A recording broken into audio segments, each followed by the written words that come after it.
Good morning, colleagues. This Dr. Magdy Hasan, Professor of OBS, Gene, Faculty of Medicine and Shams University. I'm going to talk to you about an essential topic in the field of pregnancy, which is the high-risk pregnancy or the complicated pregnancy. By the end of the discussion, everyone is supposed to be able to define high-risk pregnancy, list risk factors and etiology, describe management of high-risk pregnancy in comparison to normal pregnancy, identify patients with high-risk pregnancies in antenatal clinics. High-risk pregnancy is defined as a pregnancy complicated by a disorder or more that endanger the life or the health of the mother and or her fetus or newborn. Or it is a pregnancy with one or more factors deviating the course and outcome of pregnancy from normal.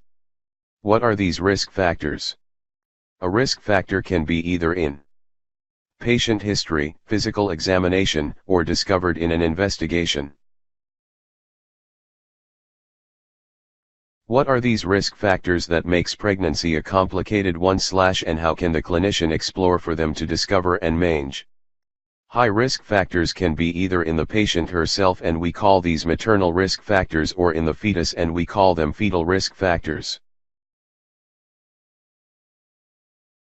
Maternal risk factors may be met in the history or findings of clinical examinations or discovered in investigations. Factors in the personal history include age. Pregnancy at the extremes of age makes it a high-risk pregnancy. Residency. Living in endemic areas like malaria in Central and Western Africa. Occupation. Occupational hazards like radiation. Smoking and alcoholism. Factors in the past history can be either medical or surgical. History of major diseases that affects the course of pregnancy: diabetes mellitus, hypertension, RIC. Heart failure, artificial heart valves. Also autoimmune diseases, SLE. Anemias, iron deficiency, hemolytic, sickle cell, thalassemia. Renal disease, endocrinal, thyroid. Previous operations of significance: myomectomy, cervical circlage, both may affect the way and success of delivery. Ped. Among the risk factors are the pregnancy-associated complications, including bleeding complications at any time of pregnancy, either in the first 24 weeks, we call it bleeding in early pregnancy, or after that gestational age, which is antepartum hemorrhage. Medical complications: DM, hypertension, heart disease, anemia. Amniotic fluid abnormalities: poly and oligohydramnios also threaten the fetal life, growth, and the continuation of pregnancy. Weight abnormalities. Overweight, underweight, undue weight gain, all are high-risk pregnancy factors. Among the fetal high-risk factors are multiple pregnancy, twin pregnancy or higher order. Fetal macrosomia, which means a baby of 4 kilograms. However, the risks associated with fetal macrosomia increase greatly when birth weight is more than 4.5 kilograms at term. Growth-restricted fetus. Congenitally malformed baby. Rh incompatibility. Cases of intrauterine fetal death. Malposition and malpresentation, like baby in a transverse lie or presented by its breech. The essential point in the management of high-risk pregnancy compared to normal low-risk cases is the extra precautions and extra steps needed to guard against the risk factors. This includes extra care to the mother and for fetus, extra effort by the obstetrician, extra instructions given to the patient, and sometimes extra medications. These extra care steps are applied both before and during pregnancy and during labor. I.e. preconceptional measure, before pregnancy starts, antenatal measures during pregnancy, and intrapartum management, during labor.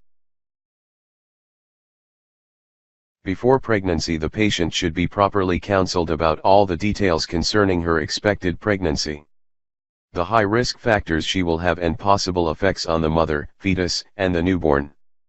The importance of proper monitoring during pregnancy and labor. The possibility of early intervention and preterm labor. The importance of having antenatal care in a well-equipped antenatal clinic. Delivery should be in a well-equipped hospital, no home delivery.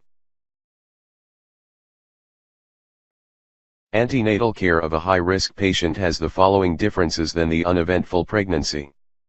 Extra and more frequent antenatal care visits, double frequency.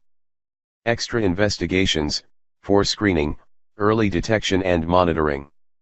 Antenatal fetal surveillance to be done repeatedly for antenatal assessment of fetal well-being. Intranatal precautions during conducting the delivery of a high-risk patient include, the 4 famous questions: when, where, who, how, when to deliver. This is decided individually for each case.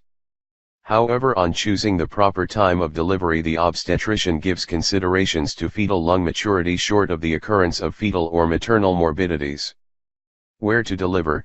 The ideal place for delivery of a high-risk patient is a well-equipped hospital having a delivery room, operating rooms, neonatal facilities including neonatal intensive care and also blood bank and intensive care unit. Who will conduct the delivery? A team of senior physicians: obstetrician, pediatrician, anesthesiologist. How? The easiest non-distressing way of delivery, whether vaginal or cesarean. Intrapartum fetal monitoring is a must to monitor the fetal condition. Finally, thank you and good luck.